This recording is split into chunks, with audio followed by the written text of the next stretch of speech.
The man at the center of Pennsylvania's push for statute of limitations reform and fighting sex abuse in the Catholic Church recently visited the Vatican. State Representative Mark Rozzi attended the Global Catholic Summit in late February, and he joins us this morning on the Fox 43 Capitol Beat. Good morning, Mark. Thanks for joining us again. As someone who's gone through what you've gone through, a survivor of sexual abuse within the church, you've told me you've had friends commit suicide because of their abuse. What was it like to be in the Vatican as they're discussing exactly what you've gone through for most of your life? It was amazing, really. I mean, to be able to meet all the victims from around the world, to gather and have meetings to discuss the policies that the church were looking to implement was a privilege for me to go there and represent Pennsylvania. How are you different today from when you left for Italy?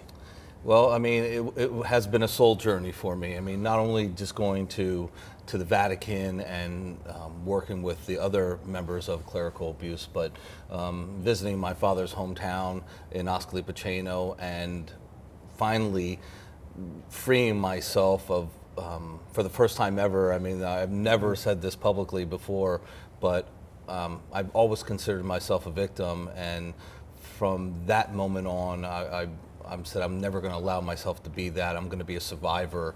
And so it really was a spiritual journey for me. What did you take from what the Pope said during this summit, and what did you learn from him and I guess the greater picture of how the Vatican is handling this issue? I think they're trying to do the right job to protect kids moving forward. I think our bishops in the United States have been doing a better job protecting kids. And I think the people in the United States understand that, like, okay, we get it, you're protecting kids. But what the Vatican and the Pope really missed out on here is that the bishops, we know that they aided and abetted these egregious crimes, and we want them to be held responsible. And that just did not happen in this forum that they had. So we would like, instead of the Pope accepting resignations and then patting people like McCarrick on the back and saying, hey, you did a great job, we would like to see the Pope actually remove bishops who egregiously covered up these crimes. Last year, your statute of limitations bill died in the Senate again. Right. Why? I mean, it was down to one vote, honestly. I think we took it up to the very last minute of session, and we believe that we had the votes to pass the bill. Of course, Senator Scarnati on the other side, he had different views of what should pass, and we got to the impasse where I held one position, he held the other position, and we weren't able to accomplish anything. And his big position has been from the start the retroactivity clause. And, That's right. And we reached out to Senator Scarnati, who has opposed this bill for years. He gave us a statement, which we're going to put the entire statement up on our website, but this is just in part accusing the other side of not negotiating previous bills in good faith. He said that no one has reached out to him to negotiate this current round, and he's waiting to hear back from someone. He went on to add that the Victims' Compensation Fund, which the church is currently paying out victims, will be how this issue is judged upon in the future. Your response to that? We've been trying to reach out to Senator Scarnati multiple times to have meetings to discuss with him.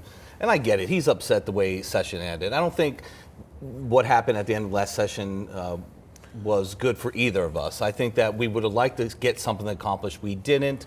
He's upset about that. I get that. But at the same time, he knows the position of victims and survivors of sexual abuse here, that we want our day in court. And the compensation funds are good for some victims, and I said that I support the compensation funds, but some victims want to be able to depose their predators, depose bishops to gain more information about how and why this has happened to them. So compensation funds do not do that. Compensation funds literally continue the cover up of victims.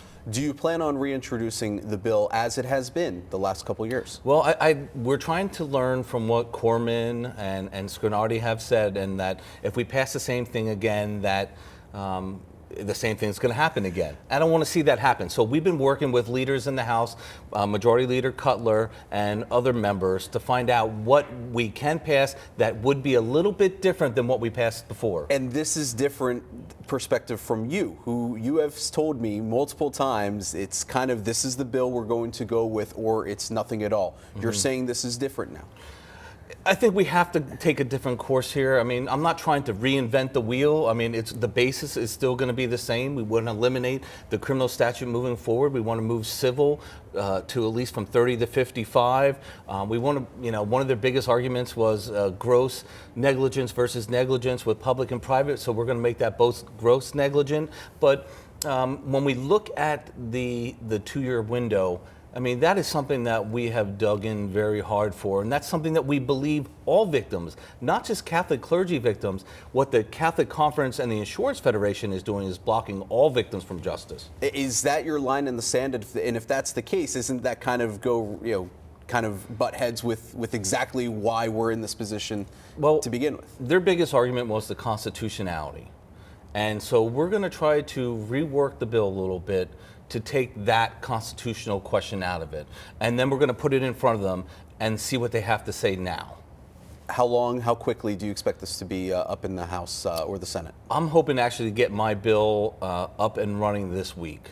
So, I just wanted to make sure that we heard from everybody and decided, hey, what is the best path forward for all victims?